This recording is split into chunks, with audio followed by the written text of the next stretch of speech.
Otep, bien-aimés frères et sœurs, vous connaîtrez la vérité et la vérité vous affranchira. Ça, c'est pas moi qui le dis, c'est la Bible qui le dit. Mais moi, je vous dis mieux. Vous connaîtrez la vérité historique, notamment celle de vos ancêtres kémites, et vous aurez une vision globale de ce que c'est que la vraie souveraineté politique. J'ajoute, vous reviendrez à la spiritualité africaine ancestrale et vous comprendrez les enjeux de l'indépendance économique. Et pour terminer, vous accepterez votre identité culturelle kémite et vous obtiendrez deux choses. La première, c'est la paix. La seconde, c'est le développement, à une condition. L'unité de toute l'Afrique noire, l'unité de tous les Noirs du monde entier.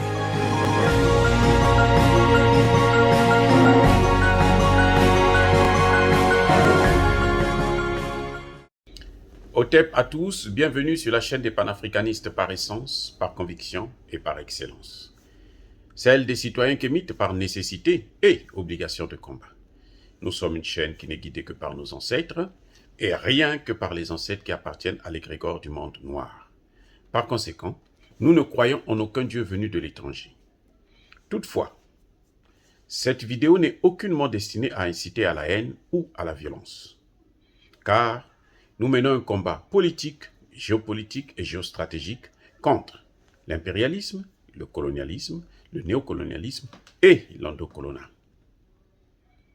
Sur la base du principe fondamental que nous a légué nos ancêtres kémites, qui est celui de la Maat, c'est-à-dire vérité, justice. Notre rôle à nous, c'est de vous dire la vérité, afin que justice puisse être rendue à l'Afrique. Il s'agit d'apporter notre modeste contribution dans cette noble lutte en faveur de la souveraineté, la dignité et l'unité africaine. Et ça, c'est le panafricanisme. Or, bien-aimés frères et sœurs, il faut saluer la décision de l'OTAN, cette fois-ci, la décision des Américains de ne pas créer une zone d'exclusion aérienne en Ukraine. Pour des raisons que vous allez d'ailleurs l'entendre, d'abord le secrétaire d'État américain, et puis nous allons faire notre commentaire. Bonne écoute. Quelque chose d'équivalent à une zone d'exclusion aérienne, c'est d'envoyer des avions de l'OTAN dans l'espace aérien ukrainien et d'abattre des avions russes, et cela pourrait mener à une guerre totale en Europe. Le président Biden a été clair sur le fait que nous n'allons pas nous engager dans une guerre contre la Russie. Ah, c'est le secrétaire d'État américain, l'équivalent du ministre des Affaires étrangères.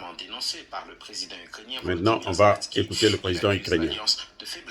De se rendre complice de bombardements sur les villes ukrainiennes, le président Volodymyr Zelensky.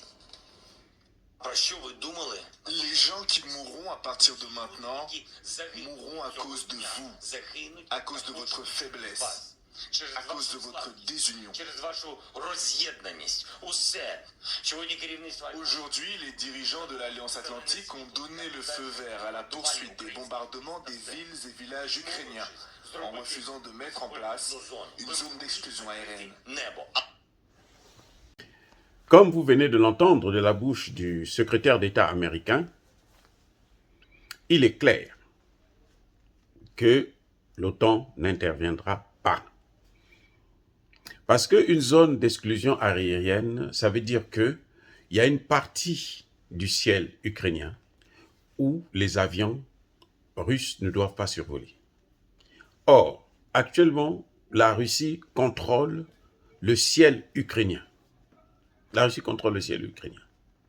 Donc, il est pratiquement impossible de créer une telle zone sans que ça ne puisse, qu'il puisse avoir confrontation entre les avions de l'OTAN et puis les avions russes.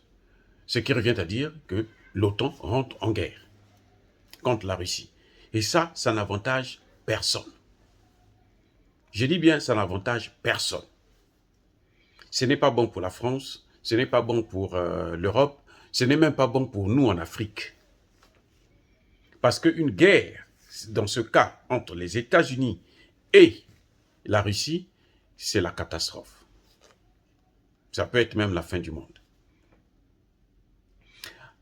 C'est vrai, les Français ont aussi des armes nucléaires, mais ça c'est depuis 79, je crois qu'ils ont arrêté avec les essais nucléaires, et donc ce n'est pas performant. C'est-à-dire qu'il faut, pour les utiliser, il faut les déplacer de Paris jusqu'à l'Ukraine. Vous voyez, donc c'est tout un trajet, un tralala, et puis il peut y avoir un accident en route ou quelque chose de ce genre, il y aura des dégâts un peu partout. Alors que les Russes, eux, c'est depuis la Russie là qu'ils peuvent atteindre la France. Avec le dernier né russe qu'on appelle Satan II, qui un missile hypersonique, c'est-à-dire qui a une vitesse mais alors extraordinaire et qui ne peut pas être détecté par les radars. Donc ça, ce serait comment dirais-je, ce serait un crime contre l'humanité, à la fois pour l'OTAN, mais aussi pour la Russie. Donc, moi, je pense que c'est une décision sage. C'est vrai que le président ukrainien, dans sa situation, il ne souhaiterait que ça, que l'OTAN puisse venir à son secours. Mais c'est pas évident que l'OTAN puisse venir à son secours sans rentrer en confrontation directe, sans être co-belligérant. Ce n'est pas possible. Donc, dans cette situation, je crois que la seule chose qui reste au président Zelensky, c'est de négocier avec la Russie. Parce que de toutes les façons, ce sont des frères. Donc, c'est une guerre fratricide. Ils peuvent facilement s'entendre et puis trouver un terrain d'entente pour arrêter cette guerre qui ne fait que du mal à tout le monde, même à nous qui assistons en tant que spectateurs. Ça nous fait très mal et que je crois que c'est mieux qu'on aille vers la désescalade, qu'on aille vers la fin de la guerre, qu'on aille vers la négociation et vers la réconciliation. On essaie de regarder un peu que veut la Russie. Apparemment, elle se bat pour sa sécurité. Et est-ce qu'il n'y a pas moyen de lui accorder cette sécurité? L'OTAN est quand même assez grand. Et je ne pense pas que la Russie, si l'Ukraine est neutre, l'OTAN n'aura plus de, comment dirais-je, d'espace. L'OTAN quand même s'est étendue jusqu'à l'Est. La Pologne, la Roumanie, ce sont des pays qui appartiennent à l'OTAN maintenant. Donc, je crois qu'il y a assez de place pour tout le monde, pour l'OTAN et pour la Russie, et que chacun puisse avoir des garanties de sécurité, comme ça s'était passé entre Kennedy et à l'époque de Kennedy, avec l'ex-URSS. Où il s'agissait de faire en sorte que la Russie, l'ex-URSS, puisse démanteler ces missiles qu'elle avait placés à Cuba. C'est à peu près la même chose qui se répète, maintenant au sens inverse. Là, c'était la Russie, plutôt de l'ex-URSS, qui avait amené ces missiles vers Cuba, et donc il fallait que Cuba puisse être neutre. Et c'est ce qui avait été fait, ils ont trouvé un accord, et puis bon, le monde a respiré. Parce que là, le monde est tenu en haleine. On ne sait pas ce qui va se passer demain. Donc, je crois que ça a été une décision sage de ne pas ajouter la guerre à la guerre. Et c'est vrai que beaucoup d'Africains vont me dire que, mais attends, toi, ton problème, c'est lequel? Ouais. Mais nous appartenons à ce monde avec cette mondialisation. Je crois que ce qui se passe en Ukraine, ça nous concerne aussi. Surtout qu'on voit très bien que pendant que y a la guerre en Ukraine, la France continue à allumer le feu en Afrique. Donc, pour essayer de détourner l'attention des gens. Donc, nous devrons être au courant de ce qui se passe dans le monde, parce que nous sommes dans la globalisation, la mondialisation, et qu'on ne peut pas être ignorant. Les Africains doivent connaître ce qui se passe dans le monde. C'est pour ça que nous vous donnons cette information. C'est dommage que l'Ukraine soit dans cette situation, mais on a déjà vu ça. C'est pas la première fois. en 1999, il y a eu aussi des bombardements pour la destruction de la Yougoslavie qui ont été aussi intenses que ça. Hein. En 78 jours, l'OTAN a bombardé plus de 40 000 fois en Yougoslavie, notamment en Serbie. Donc, c'est du déjà vu.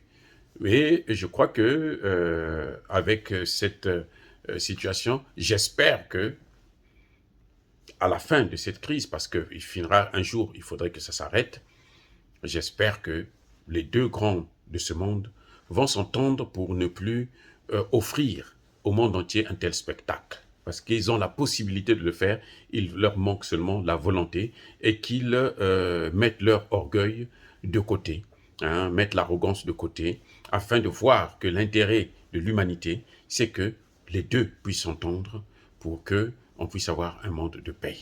Alors, bien entendu, bien-aimés frères et sœurs, j'aimerais bien vous dire que ça n'a rien à voir avec l'incitation à la violence ou à la haine. Ça, ce n'est pas notre affaire. Nous sommes une force tranquille. Ya ba colère V, ya ma lembe. J'ai dit.